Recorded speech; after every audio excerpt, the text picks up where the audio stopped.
적적한 종 단위에 세워주셨사오니 감사합니다. 사랑하는 마음으로 주님의 마음으로 말씀을 전할 수 있도록 도와주옵시고 성령님 교통함으로 말미암아 주님의 뜻을 분별하며 깨닫게 하여 주옵소서. 감사하며 예수 그리스도 이름으로 기도 올려옵나이다. 아멘. 환영합니다. 사랑합니다. 축복합니다. 여러분 혹시 이런 말 들어보셨어요? 노가대 신자. 노가대라는 말 모르세요? 일본 말인데 이 토목공사나 건설 현장에서 막 노동을 하는 막 일꾼을 우리는 그들은 소위 노가대 신이라고 이렇게 부릅니다. 사실 저도 노가대를 해본 적이 있습니다. 말 같지 않아요. 이게 저걸 근데 이 노가대를 갔더니 질통 하나를 주더라고요. 그 안에 모래를 주는데 그 딱 메고 30까지 40까지 올라가야 되는데 건물을 짓는 거기 때문에 계단이 없어서 철판으로 이 계단을 만들어 놨어요. 근데 거기를 올라갈 때마다 출렁출렁 거리면서 흔들리면서 모래가 새는데 도저히 못 올라갈 것 같아요. 그랬더니 그것을 보고 있던 소위 거기 감독관이 이거 나는 안 되겠다고 그만두래요. 그 다음에 저 시킨 일이 리어카에다가 모래를 나르는 일입니다. 근데 모래를 나르는데 젊은 시절이니까 충분히 나를 걸로 생각했는데 이게 리어카를 끌고 오다가 다 와서는 뒤집어서 탁 밀어서 한꺼번에 모래가 다 쏟아져야 되는데 그것도 쉬운 일이 아니더라고요. 몇 번 하다 실패하니까 아이고 그것도 안 되겠다고 이번에는 그 다 세면토하고 모래를 섞어놓은 것을 삽으로 떠서 그 철판 위에다가 갖다 뿌리는 그런 일을 하라고 하더라고요. 그러니까 아침부터 저녁까지 그 일 한다고 생각해 보십시오. 얼마나 힘든지. 제가 딱 열을 했는데 열을 한 다음에 일당을 받아서 그 봉투에다 넣어서 벽에다가 딱 붙여놨어요. 왜? 다시는 내가 회사 때려치고 이렇게 함부로 살지 않고 잘 살겠다고 이런 노가대는 정말 못하겠다고 거기다 딱 붙여놓은 적이 있어요. 그만큼 힘들어요. 그러니까 그들에게는 기쁨이 있을 수가 없어요. 그래서 기쁨이 없는 성도를 노가대 신자라고 이야기를 한답니다. 로마서에서 이렇게 얘기하고 있죠. 너희는 이 시대를 본받지 말고 마음을 새롭게 함으로 변화를 받아 하나님이 선하시고 기뻐하시고 온전한 뜻이 무엇인지 분별하도록 하라. 하나님의 뜻이 무엇인지, 하나님이 선하고 온전하고 기쁘게 하시는 뜻이 무엇인지 분별하지 못하면 절대로 기뻐하는 삶을 살 수가 없습니다. 세상 사람과 예수 믿는 사람들은 마음이 달라야 돼요. 우리는 마음과 생각이 따로따로 있다고 생각하지만 마음이 생각이고 생각이 마음이에요. 그런 생각하면 그런 마음이 들고 그런 마음이 들면 그런 생각이 드는 거예요. 그러니까 우리가 이 세상 사람과 생각이 마음이 다르다는 것은 무슨 얘기냐면 똑같은 걸 바라봐도 해석이 다르다는 거예요. 매우 중요해요. 우리 인생 살아가면서 다 똑같은 사건과 똑같은 어려움과 똑같은 일을 만나는데 그것을 바라보면서 어떻게 해석하느냐에 따라서 우리들의 미래와 우리들의 장래가 결정되기 때문에 그렇습니다. 코로나19가 풀려서 이제 영업시간이 자유로워졌습니다. 이게 밤늦게 이 택시 타는 사람들이 얼마나 많은지 난리래요. 왜냐하면 코로나 시대 때 원체 택시가 안 되니까 많은 기사분들이 택배로 이 배달 음식 하는 곳으로 다 가서 운전하시는 분이 많이 부족하대요. 그래서 어려움이 많답니다. 어느 손님이 택시를 타고 기사분에게 물었습니다. 요즘 힘드시죠? 그랬더니 그 기사분이 하시는 말씀이 아니요. 나는 12시간을 돈 받고 여행 다닙니다. 그러더래요. 같은 일이에요. 그런데 보는 시선이 다르니까 해석이 다르니까 고생이 아니냐고요? 신나는 일이에요. 남들은 돈 주고 여행 다니다니 자기는 돈 받고 여행 다니니.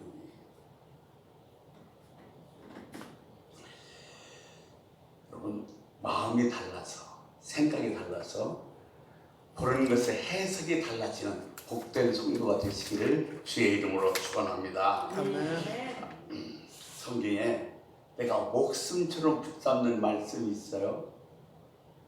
만약에 누가 여러분에게 정말로 당신이 이 말씀을 가슴에 깊이 새겨서 붙잡고 사는 말씀이 있습니까? 라고 물으신다면 어떤 말씀을 이야기하시겠습니까? 왜냐하면 그 말씀은 자기의 삶의 환경을 통해서 힘이 되고 능력이 되어졌던 말씀입니다. 제가 어느 모임에 가서 그렇게 물어봤어요. 여러분, 지금 여러분의 마음이 깊이 새겨진 하나님 말씀, 여러분이 살아갈 때 힘들고 어려울 때마다 힘과 능력이 됐던 말씀이 있으십니까? 있다면 어떤 말씀입니까? 라고 물었더니 시편 23편 1절, 여호와는 나의 목자시니 내가 부족함이 없습니다. 또 여호수아 1장 9절, 강하고 담대하라, 두려워하며 떨지 말아라. 또 시편 18편 1절 말씀, 나의 힘이 되신 여호와여 내가 사랑하나이다. 빌립보서 4장 20절 말씀인가요? 내게 능력 주는 자 안에서 모든 것을 할 수 있다. 이렇게 말씀하는데 어떤 한 분이 이런 얘기에 목사님, 저는 내 마음속에 깊이 새겨진 하나님 말씀, 내가 힘들 때마다 붙들고 사는 말씀이 있는데 그 말씀이 바로 마태복음 6장 5절에서 13절 말씀입니다. 오늘 본문의 말씀이죠.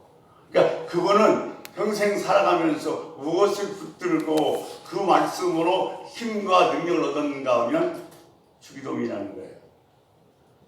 제가 그 말씀을 듣고서 그냥 그런가 보다고 생각을 했고, 언젠가 그 말씀이 생각나서 마태복음 6장 5절에서 13절 말씀을 읽고 묵상하는 도중에 제가 정말 엄청난 충격과 함께 은혜와 감격이 몰려왔어요.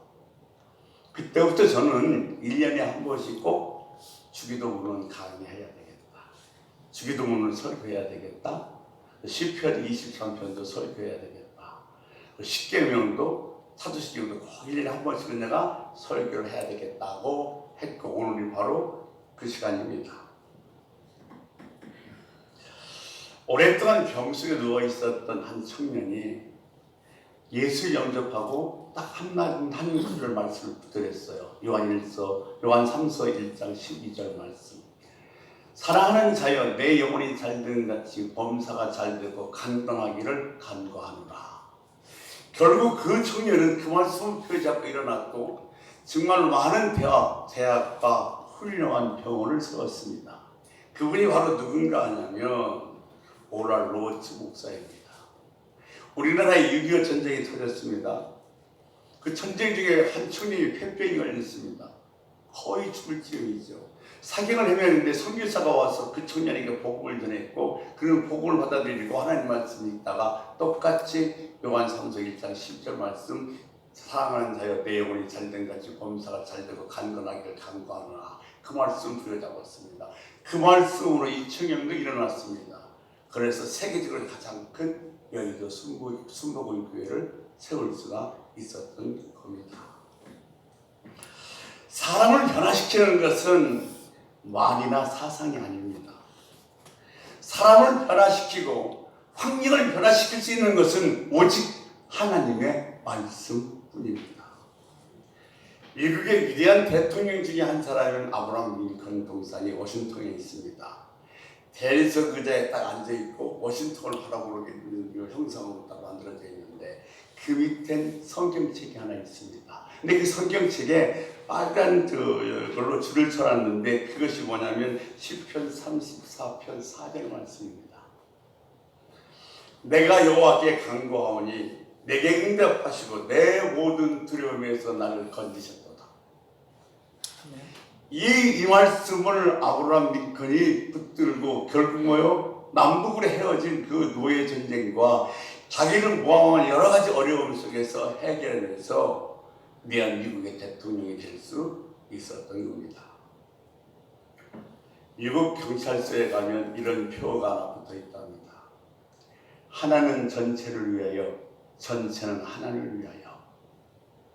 이 한 사람의 그 경찰관이 잘하면 모든 사람을 살릴 수 있고 모든 사람은 한 사람을 위해서 있다는 겁니다. 이것은 오직 경찰관에만 해당되는 말씀이 아니라 우리 영적으로도 해당되고 성경적으로도 해당되는 말씀입니다. 성경 한 구절이 전체를 살려줄 수 있고 조명하기도 하고 또한 한 구절이 성경 전체를 살필 수 있도록 조명하기도 합니다. 예를 들면 갈라디아서 2장 20절 말씀은 이렇게 되어 있습니다. 내가 그리스도와 함께 십자가에 못 박혔나니 그런즉 이제는 내가 사는 것이 아니요 오직 내 안에 그리스도께서 사시는 것이라. 이제 내가 육체 가운데 사는 것은 나를 위하여 자기 나를 사랑하사 나를 위하여 자기 자신을 버리신 하나님의 아들을 믿는 믿음 안에서 사는 것이라. 아멘. 이 말씀은 두 부분을 나눌 수 있어요. 전반부분과 후반부. 근데 앞부분은 그리스도께서 나를 위해서 한 일이에요. 그 뒷부분은 내가 그리스도를 위해서 하는 일입니다. 앞부분에서 내가 십자가에 예수와 함께 못 박혔기 때문에 지금 예수님이 내 안에 계십니다. 그리고 뒷부분에서 그러므로 나는 이제 예수를 위해서 산다는 이야기입니다. 그러니까 이 갈라디아 2장 20절 말씀이 성경 전체를 대표하기도 하고 성경 전체가 이 말씀을 조명하기도 한다는 겁니다. 마태복음 6장에 이렇게 기도하라고 하면서 주기도문이 시작됩니다. 그런데 이 주기도문은 마태복음 6장과 누가복음 11장 두 곳에 기록되어 있습니다. 그런데 이 마태복음 6장이 누가복음 11장보다 훨씬 자세하고 정확하게 기록되어 있기에 우리들이 주기도문을 고백할 때 마태복음 11장에 기록된 말씀을 고백합니다. 기독교에는 세 가지의 본문이 있습니다. 첫째 사도신경, 둘째 십계명, 세 번째 주기도문입니다. 사도신경은 뭐냐? 무엇을 믿을 것인가? 십계명은 뭐냐? 어떻게 살 것인가? 주기도문은 무엇을 믿으며 어떻게 살 것인가? 두 가지를 함께 포함한 것이 주기도문의 내용입니다. 그런데 우리가 늘 암송하고 있는 이 주기도문에는 세 가지 정신이 들어 있습니다. 이렇게 기도하라 그러는데 이대로 똑같이 기도하라는 것이 아니라 이런 정신으로, 이런 자세로, 이런 내용으로 기도하라는 겁니다. 그러면 주기도문에는 세 가지 정신이 있는데 첫 번째는 뭐냐면 쉽게입니다. 할머니도 어린아이도 다 알아들을 수 있도록 쉽게 해야 됩니다. 근데 우리가 유교의 영향을 많이 받아서 그런지 소위 기도하라면 대단히 어렵게 합니다. 전능하시고 무소부재하시고 지금도 여기 유치한 말을 써야만이 기도를 잘하는 것처럼 생각해요. 그래서 옛날 선비들이 그런 문자를 많이 썼기 때문에 그런 영향을 받아서 그런지 모르겠습니다만 기도는 쉽게 해야 됩니다. 어린이도 할머니도 다 알아들을 수 있도록. 그러니까 이 바리새인들 가던 기도를 보면 하나님이 나오기 전에 그 앞에 이시고 하시고가 한참 나오다 그다음에 하나님 아버지를 불러요. 이렇게 번잡스러우면 안 됩니다. 기도는 쉬워야 됩니다. 두 번째, 주기도문의 정신은 간결해야 합니다. 개인 기도야 밤새도록 한들 누가 뭐라고 하겠습니까? 근데 공중 기도, 특별히 대표 기도는 간결하게 해야 합니다. 간결하게 된다고 해서 간결하고 쉽게 한다고 해서 내용이 없어서는 안 됩니다. 내용은 깊이가 있어야 됩니다. 그러니까 주기도문의 3대 특성은 뭐냐면 쉽고 간결하고 깊이가 있게. 이게 신앙생활하면서 하나님 말씀을 읽고 기도하게 되면 이 주기도문의 정신으로 기도를 할 수 있게 되어진다는 겁니다. 자, 주님께서 기도를 가르치면서 마태복음 6장 5절에 이렇게 말씀하십니다. 같이 읽겠습니다. 또 너희는 기도할 때에 의식하는 자와 같이 하지 말라. 그들은 사람에게 보이려고 회당과 큰 거리 어귀에 서서 기도하기를 좋아하느니라. 내가 진실로 너에게 이르노니 그들은 자기 상을 이미 안에 뭐요? 형식적으로 하지 말라는 거예요. 폼 잡지 말라는 겁니다. 하나님 앞에서 진솔하게 하는 것이지 사람 들으라고 하는 것은 아니에요. 여러분 보세요. 기도를 보면 대충 제가 읽다 보면 정말로 하나님이 들으시는 기도하는 사람이 있어요. 근데 지금 그 사람은 침 튀기면서 열심히 기도하는데 사람 들으라고 하는 기도하는 사람이 있어요. 기도는 사람 들으라고 하는 것이 아니라 하나님 들으라고 하는 줄로 믿습니다. 아멘. 그러니까 이 바리새인들은요 금식 기도하면 수염도 안 깎고 머리도 안 잘랐어요. 지금도 가끔 보면 이게 금식하는 장로님이나 목사님들 보면 수염도 안 깎습니다. 왜? 나 지금 금식 기도합니다 라고 표시내는 거예요. 그러지 말라는 거예요. 자, 마태복음 6장 6절입니다. 너는 기도할 때 내 골방에 들어가 문을 닫고 은밀한 중에 계신 내 아버지께 기도하라. 은밀한 중에 보시는 내 아버지께서 갚으시리라. 아멘. 사람 앞에 사는 것이 아니라 하나님 앞에 은밀하게 진실하게 하나님께 내 진심을 아뢰는 것이 기도입니다. 신앙생활 한다는 것은 관점이 달라지는 거예요. 보는 관점이. 이제 기도한다는 것은 내 시선이 하나님을 바라보고 있는 거예요. 지금 나는 지금 기도한다는 것은 내 시선이 하나님께 맞춰져 있는 거예요. 그러니까 이렇게 내가 하나님에게 시선을 맞춰져 있을 때에 우리들이 관점은 달라져요. 그게 신앙생활이에요. 히브리서 3장 1절에 보면 이렇게 얘기하고 있어요. 예수를 깊이 생각하고 바라봐라. 의외로 성경에는 생각이라는 단어가 많이 나옵니다. 또 하나 요한복음 13장 2절에 마귀가 다른 유대에게 예수의 팔 생각을 집어넣으니라. 그러니까 마귀가 하는 일 중에서 가장 큰 일은 뭐냐면 자기 생각을 집어넣는 거예요. 우리는 날마다 내 생각을 새롭게 할 필요가 있습니다. 예, 내가 기도할 때 내 마음이 내 생각이 새롭게 해달라고 기도해야 됩니다. 지금 내 머릿속에 자리 잡고 있는 생각이 마귀가 준 생각이 아닌가를 반드시 확인해 볼 필요가 있어요. 그러니까 기도한다는 것은 하나님을 바라보는 것이고 깊이 생각하고 바라본다는 것은 배우면서 바라보는 것이고 시선을 거기에 집중하는 것이고 시선을 떨어뜨리지 않는 겁니다.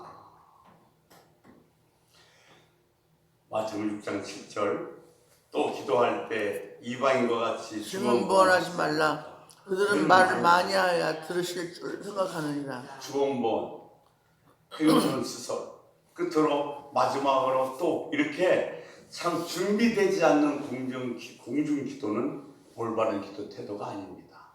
사실 여러분 이 공중 기도가 대표 기도인데 내가 하는 기도는 하나님과 관계에 상관이 없습니다만 특히 대표적으로 기도할 때는 이렇게 횡설수설하면 안 돼요. 준비가 안 된 기도는 하나님 앞에 올바른 태도가 아님을 기억하십시오. 야외 예배를 드리는데 한 집사님이 기도를 맡게 됐습니다. 특별한 예배니까 열심히 적어서 다 준비를 했어요. 먼저 대표 기도 시간이 돼서 다 호주머니에 넣었던 적어놓았던 기도 종이를 딱 펴서 이제 손으로 딱 눌러놓고 기도를 시작하는데 잠시 손을 떼는 순간에 바람이 불러서 기도 용지가 날아가 버렸어요. 그러면 그냥 예수님의 이름으로 기도합니다 하고 끝냈으면 좋은데 가만히 기다리다 할 수 없이 목사님이 주기도문 하겠습니다 이렇게 지혜롭게 넘어가서 잘 넘어갔습니다만 그래서 우리는 기도는 늘 준비해야 될 줄로 믿습니다. 자, 그래서 주님께서 가르쳐준 기도가 9절부터입니다. 그러므로 너희는 이렇게 기도해라. 하늘에 계신 우리 아버지요. 이렇게 부르면서 기도하라는 겁니다. 그런데 여러분 보세요. 주기도문통에는 6가지 기도의 제목이 있습니다. 하늘에 대한 기도 3가지, 그리고 땅에 대한 기도 3가지, 6가지가 주기도문의 기도의 제목이 있습니다. 그래서 시작은 하늘에 계신 우리 아버지로 시작합니다. 바리새인들의 기도는 다릅니다. 그 앞에 수식어가 많이 나옵니다. 전능하시고 전지하시고 창조주이시며 능력이 있으며 우리를 알고 계시고 그러다 그 나중에 하나님이 나와요. 그런데 지금 이 주님께서 가르쳐 주시는 기도의 첫마디는 뭐요? 하늘에 계신 우리 아버지. 어른에 보면 빠르답니다. 아버지가 먼저 나와 있어요. 아버지 하늘에 계신 우리 이렇게 순서가 되어 있습니다. 여러분, 우리가 아무나 보고 아버지라고 그래요? 사도행전에 보면 무려 주님은 하나님을 아버지라고 170번이나 불렀습니다. 이 소위 고아들이 왜 슬프냐면 5,000원짜리 장난감 하나 사줄 수 없는 아버지 어머니가 없어서 불쌍한 거예요. 그런데 우리는 전능하신 창조주이신 그분이 우리 아버지라는 거예요. 세상에 이거보다 더 큰 축복, 더 큰 특권이 어디 있습니까?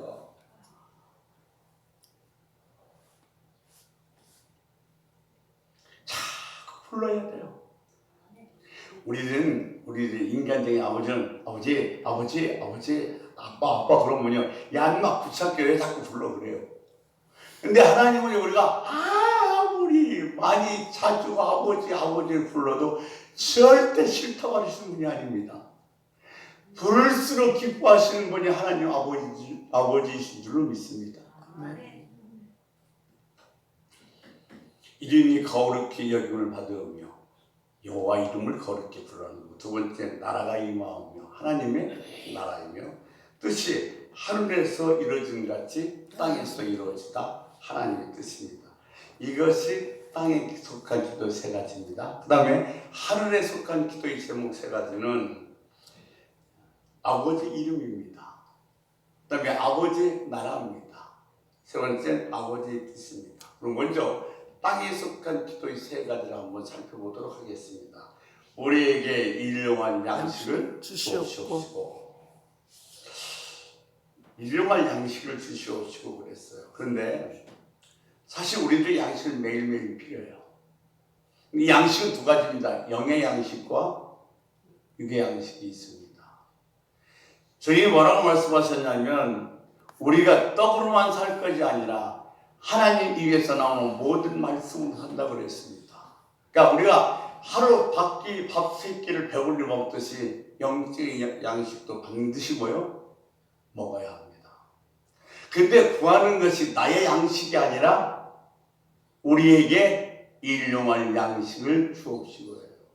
그러니까 우리가 구할 때 내가 필요한 것만 구하는 것이 아니라 내 이웃도, 내 민족도, 내 나라를 위해서도 필요한 것을 구할 줄 알아야 됩니다. 그것이 주님께서 우리에게 가르쳐주신 일용할 양식인 것이죠. 양식을 먼저 구한 다음에 2번째 우리가 우리 죄 지은 자를 사해 준 것 같이 우리 죄를 사해 주시옵고. 그러니까 죄의 용서입니다. 3번째 13절에 우리를 시험에 들게 하지 마시옵고 다만 악에서 구하시옵소서. 나라와 권세와 영광이 아버지께 영원히 있사옵나이다. 악에서 보호해요. 그럼 먼저 하늘에 계신 분부터 살펴보겠습니다. 아버지의 이름을 거룩히 여김 받으시면 이 말은 무슨 얘기냐면 아버지의 이름은 어떤 세상의 신과 임무가 다르다는 거예요. 고대 시대는 다시론주의였습니다. 그래서 이 태양의 신은 아폴로예요. 달의 신은 나이키입니다. 쾌락의 신은 바카스입니다. 우리들이 이 나이키 이런 바카스 그냥 부르는데 이건 그냥 그 고대 시대들의 신들의 이름이었어요. 그래서 거기에 맞게 명칭을 사용하고 있는 거죠. 일본에는요 공식적인 가마사만 6,000개입니다. 근데 6,001번째가 누구예요? 하나님이에요. 근데 여러분, 여호와 이름은 그런 신들의 이름과 차원이 다르다는 거예요. 다른 신들은 사람이 만든 건데 여호와 하나님은 스스로 존재하시고 지금도 살아계신 분이라는 겁니다. 그래서 그것이 거룩하신 하나님의 이름이에요. 그리고 이름에는 성경에서 아주 중요한 신학적인 의미를 갖고 있습니다. 하나님의 이름은 하나님의 명예와 하나님의 공적을 의미하고 있습니다. 나는 빛이요, 나는 생명이요, 나는 떡이로다. 뭐냐면 지금 난 스스로 존재하는 자라는 것을 말씀하고 계십니다. 여호와 이름을 거룩히 여김을 받으시오며, 신앙생활은 일하면서도 쉬면서도 여호와 이름을 부르는 것이 신앙생활입니다. 제가 언제도 말씀드렸습니다만 주의 이름을 부르는 자는 주의 이름을 부르셔야 돼요. 이 부르는 자는 구원하시고, 이 부르는 자는 인도하시고, 이 부르는 자는 푸른 초장으로 이끌어 가시는 거예요. 쉬면서도 이나든 여호와 이름을 부르는 것이 신앙생활이고, 우리 예수 믿는 사람은 그렇게 사는 겁니다. 자, 그럼 첫 번째, 여호와 이름을 부르면 보호를 받습니다. 시편 23편이 얼마나 소중한 시인지 여러분 너무도 잘 아실 거예요. 하나님께서 그의 이름으로 말미암아 인도해 주셨어요. 여호와는 나의 목자시니 그랬어요. 그러니까 여호와는 하나님의 이름을 부르시는 말미암아 목자가 돼서 그를 인도해 주신 거예요. 어디로요? 푸른 초장으로, 쉴만한 물가로. 그러니까 하나님의 이름을 부르면 그 이름을 부름으로 말미암아 우리를 그렇게 인도해 주신다는 겁니다. 여호와 이름을 부르는 것은 정말 중요해요. 아멘. 아멘. 여러분, 운전하면서도 길을 걸으면서도 부를 수 있잖아요. 하나님 아버지, 하나님 아버지, 하나님 아버지. 어느 분이 좀 표현을 그랬습니다. 이런 표현을 하시더라고요. 하나님의 아버지 이름을 부르는 것은 마치 그 어머니 젖을 빠는 것과 똑같이 꿀꺽 하나님의 인도, 하나님의 보호, 하나님의 축복이 내 안에 들어온다는 거예요. 그러니까 이 하나님의 이름을 부르는 것이 얼마나 소중하고 복된 겁니까? 그런데 하나님의 이름을 부르는 것, 그것만 갖고 끝내서는 안 된다는 거예요. 이름을 부르고 그 이름에 합당한 삶을 살아야 된다는 거예요.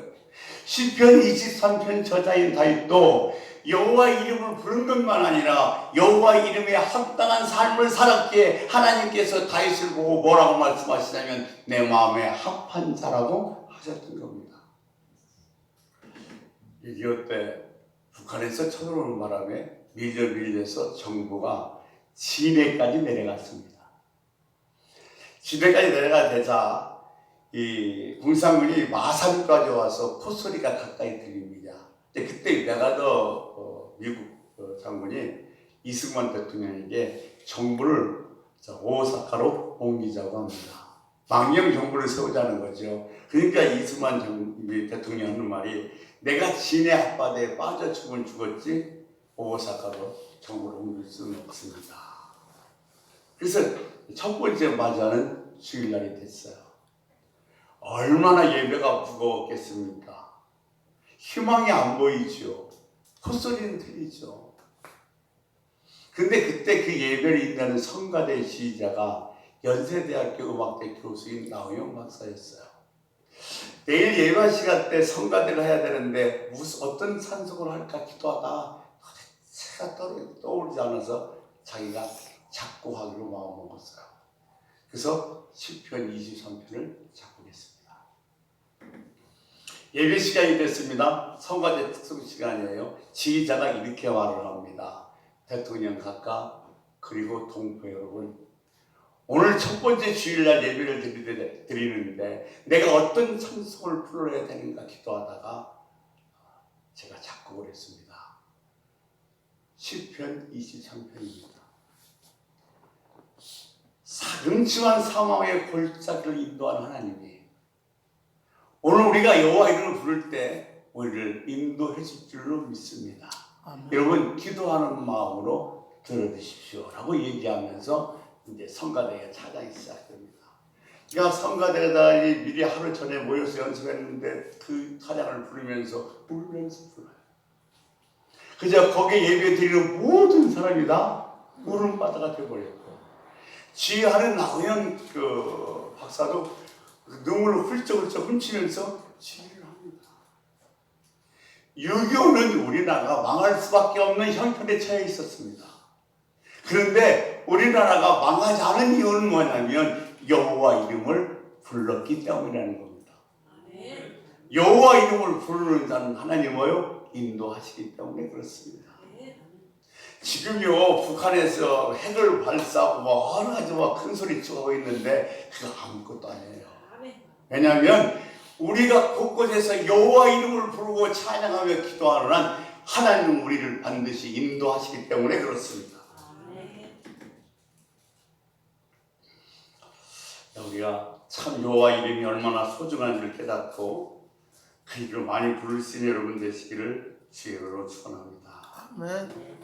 예, 거룩히 여긴다는 것은 다른 신하고 차원이 다르다는 이야기입니다. 여러분 예수님의 첫 번째 설교는 마가복음 1장 15절입니다. 때가 찼고 하나님 나라가 가까이 왔다 그랬어요. 이 하나님 나라가 누구예요? 예수님이에요.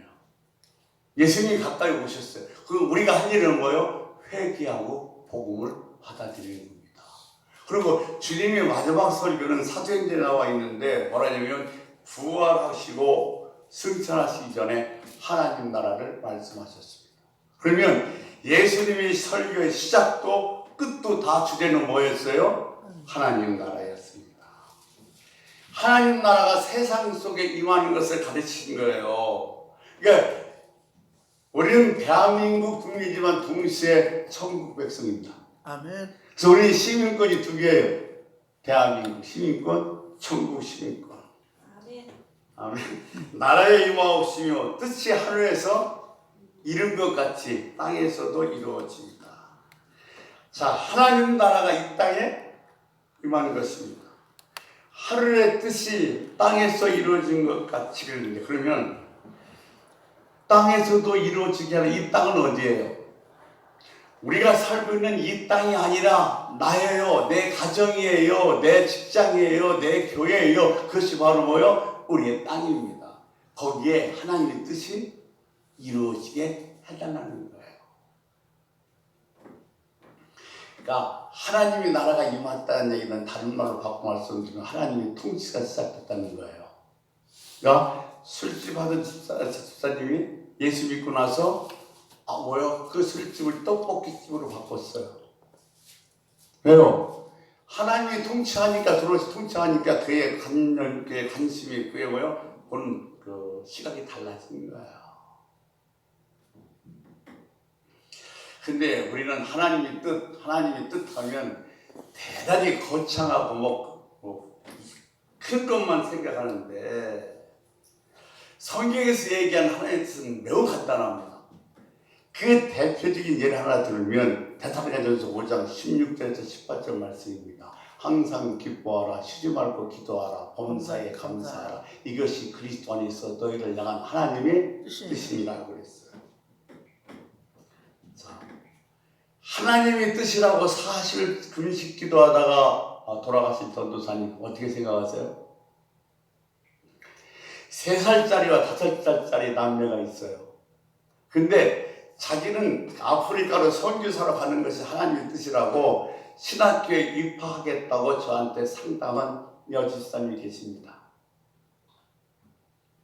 어떻게 생각하세요? 제가 이렇게 말씀드렸어요. 집사님, 아프리카에 가서 선교사 하는 것만 하나님의 뜻이 아니라 집사님에게 주어진 2 자녀를 잘 기르는 것이 하나님의 뜻이다. 우리는 자꾸 크고 굉장한 것만 생각하는데 성경은 하나님의 뜻이 대단히 소박하고 간단한 것이에요. 좋은 일도 어려운 일도 손해보는 일도 감사하라. 이것이 하나님의 뜻인 거예요. 그렇게 소박하고 간단한 하나님의 뜻을 이루시는 여러분 되시기를 주의 이름으로 축원합니다. 아멘. 그래서 하늘에 속한 기도는 세 가지입니다. 여호와 아버지입니다. 여호와 통치, 하나님의 통치, 하나님 나라. 하나님의 뜻이 이 땅에 이루어지죠. 이 하나님의 뜻을 잘 아는 복된 성도가 되시기를 주의 이름으로 축원합니다. 아멘. 다시 이제 본문으로 돌아와서 땅에 속한 기도 세 가지 하겠습니다. 첫 번째 뭐냐면 11절입니다. 같이 한번 읽습니다. 오늘 우리에게 일용할 양식을 주시옵고. 우리에게 일용할 양식. 근데 양식은 현실 거예요. 그 다음에 우리 죄를 사해 준 것 같이 우리가 죄 지은 자를 사해 준 것 같이 우리 죄를 사하여 주옵시고 과거입니다. 시험에 들지 않게 하시고 당황하게 해서 구하옵소서 미래예요. 예, 사실은 지금 북한 어린이들이 밥을 못 먹는다, 굶는다. 이것도 누구 책임이냐면 우리들이 책임이에요. 그럼 부자 되세요. 복 받아서 엄청난 부자 되세요. 근데 내가 부자 되는 것은 내가 엄청나게 돈을 벌어서 삐까삐까하게 좋은 차 타고 좋은 집에 살고 폼 잡고 살기 위해서 그러는 것이 아니라 뭐요? 이웃을 위해서 나누면서 그들을 살리는 삶을 살려고. 그러기 위해서 나는 부자 되기를 원합니다. 그런데 한 가지. 나 그렇게 잘 벌으면 나누면서 그렇게 이웃을 살리면 살겠습니다. 그렇게 말씀하시면 나중에 많이 벌어서 절대로 못 나눕니다. 지금부터 살리고 나누는 삶을 살아야 내게 날이 주어질 때 나눌 수 있지. 지금은 그냥 나누지 않으면서 내가 많이 벌으면 하겠습니다. 천천만만 말씀.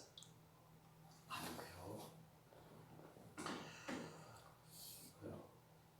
없다고 인색한 것, 내가 많이 있다고 낭비하는 것, 이거 우상입니다. 기억하셔야 돼요.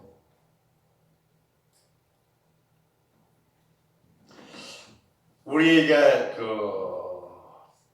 죄 지은 자를 우리에게 죄 지은 자를 사해 준 것 같이 우리 죄를 사하여 주옵시고 양식을 구하는 기도 다운 다음에 사죄의 기도가 나옵니다. 어떤 열집사님은 주기도문을 하시는데 이 부분은 침묵하신대요. 우리가 우리에게 죄 지은 자를 용서한 것 같이 그 부분은 하지 않는다는 거예요. 그래서 왜 그러냐고 물어봤더니 자기가 시집 왔는데 시어머니가 얼마나 시집살이 시키는지, 시어머니를 도저히 용서할 수 없는데 우리에게 죄 지은 자를 용서해 주옵시고 마음에 실려서 못하겠대.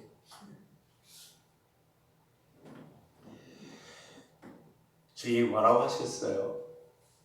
우리가 우리 죄를 용서한 것 같이. 너희가 제사를 지내다가 형제와 불화한 것이 생각나면 가서 형제와 화해하고 와서 제사를 지내라고 그랬어요. 땅에 속한 기도 두 번째는 뭐냐면 사람과 사람의 화해입니다.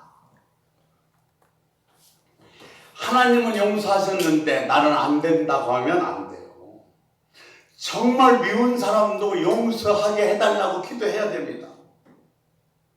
지난 모든 일은 십자가 앞에 다 내려놓고 사는 것이 신앙생활이에요. 용서할 만한 사람을 용서하는 건 누가 못하겠습니까? 용서할 수 없는 것을 용서하는 것이 십자가의 최고의 능력입니다. 아멘. 여러분은 용서 못할 사람이 없으시기를 소원합니다. 아멘. 자, 세 번째 땅에 속한 기도는 뭐냐면 13절입니다. 우리를 시험에 들게 하지 마시옵고 다만 악에서 구하시옵소서. 나라와 권세와 영광이 아버지께 영원히 있사옵나이다. 근데 여기에 나라와 권세와 영광이 아버지께 영원히 있사옵나이다 이렇게 뭐가 돼 있어요? 가로가 돼 있어요. 근데 이건 후에 제자들이 여기다 집어넣은 거예요. 그래서 가로를 쳐놨어요. 근데 왜 제자들이 여기다 이것을 집어넣는 거냐면 정말 여기는 대단히 중요한 의미를 갖고 있어요. 어떤 분들은 이거 뭐 안 해도 좋고 안 읽어도 좋고 안 해도 좋고 마찬가지라고 하는데 그렇지 않습니다. 정말로 제자들이 이 주기도문을 하다가 이것이 꼭 있어야 되겠다 싶어서 집어넣은 것이 나라와 권세와 영광이 아버지께 영원히 있사옵니다라는 나라입니다. 우리를 시험에 들게 하지 마옵시고 다만 악에서 구하여 주옵소서. 세상은 악합니다. 그죠? 이 악한 세상에서 선을 이루는 것이 신앙생활이에요. 신앙생활은 좋은 사람들이 좋은 생각을 가지고 좋은 일을 하는 것이 신앙생활입니다. 예수님 우리를 다 덮어주셨어요. 그런데 다른 사람의 허물을 들춰내려면 한이 없습니다.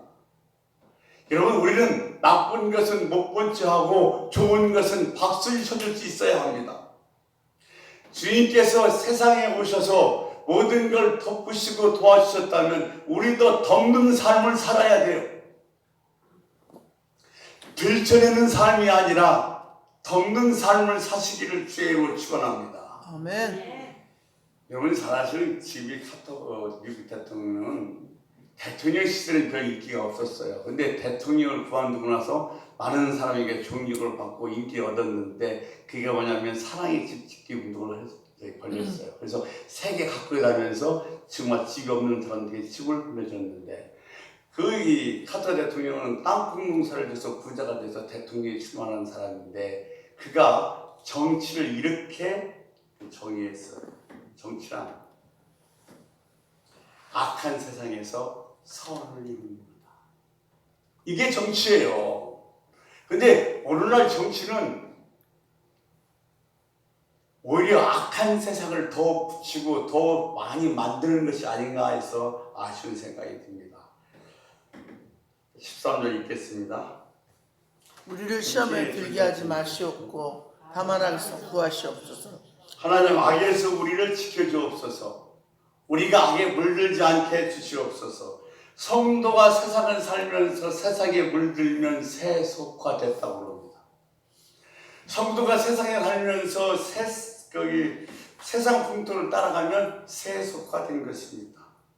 그래서 기도 속에 나라와 권세와 영광이 아버지께 영원히 있사옵나이다가 포함된 거. 이것이 뭐예요? 결론이에요. 모든 것 다 누구에게? 하나님 아버지께 해야 된다는 거예요. 헤롯 왕이 요한복음 13장 22절 말씀 보면 키는 작은데 목소리가 대단히 컸어요. 그래서 헤롯이 소리를 막 크게 지르면 거기 있는 많은 군중들이 뭐라고 하냐면 야 신이다 신 그랬어요. 근데 이 헤롯 왕이 정말로 자기가 신인 줄 알고 착각하다가 결국 뭐요? 벌레에 물려서 벌레가 먹어버렸어요. 왜? 하나님의 영광을 가로챘기 때문에. 이 주기도문의 결론은 이거예요. 모든 건 다 하나님께 돌릴 수 있어야 돼요. 아멘. 여러분 주기도문을 고백할 때에 이 뜻을 새기면서 하시기를 소원합니다. 주기도문의 뜻을 새긴다는 것은 주기도문의 정신, 자세, 내용을 잃어버리지 않는 겁니다. 말씀 정리할게요. 우리가 교회에 와서는 세 군데를 바라볼 수 있어야 됩니다. 첫째, 위를 바라봐야 되고, 둘째, 옆을 바라봐야 되고, 셋째는 밖을 바라봐야 됩니다. 첫 번째, 위를 바라본다는 것은 예수님을 바라보는 것이고, 두 번째, 옆을 바라본다는 것은 예수님을 바라봤던 시선으로 옆 사람을 바라보는 것이고, 세 번째, 밖을 바라본다는 것은 예수님을 바라봤던 시선을 가지고 세상을 바라보는 겁니다. 스위스의 드렁크 바이올이라는 사람이 쓴 예수의 선언에 보면 이런 얘기가 있어요. 참 안타까운 건데, 기독교는 그리스도 그 이상도 그 이하도 아니다. 세상은 예수는 좋아하지만 교회는 싫어한다. 네, 교회는 교회만 좋아하고 예수는 싫어한다. 뼈 아픈 얘기예요. 무슨 얘기냐면 이 종교 개혁이라는 것은 잃어버렸던 이 교회의 주인을 다시 회복시키자는 게 종교 개혁이었어요. 가톨릭에서 이 교회의 주인이 누구였냐면 교회였어요. 그래서 더 얼마나 더 크게 막 짓는 것이 그 운동 때문에 무슨 별짓 다 했어요. 그런데 이 교회의 주인은 교회가 아니라 예수님이라는 사실을 다시 회복시키는 것이 종교 개혁이에요. 이제 우리도 우리의 이 교회의 주인은 교회의 사람이 아닙니다. 누구요? 주님이십니다. 아멘. 여러분, 우리 신앙 살아가면서 예수 잃어버리지 맙시다. 아멘. 우리 시선을 언제나 예수에게 고정시키고 삽시다. 아멘. 내가 아버지를 따라가는데 앞서서 가신 아버지를 내 눈에서 잃어버리면 아버지 찾을 수가 없어요. 언제든지 내 시야 안에 있어야 내가 따라갈 수 있는 거예요. 마찬가지로 언제든지 예수 그리스도를 내 시야 안에 둬야 됩니다. 우리 시야를, 우리의 시선을 예수께 고정하고 주님을 따라갑시다. 아멘. 그것이 신앙생활인 줄로 믿습니다. 아멘. 기도하겠습니다. 하나님, 늘 우리들이 주기도 몰라야 고백하는데 그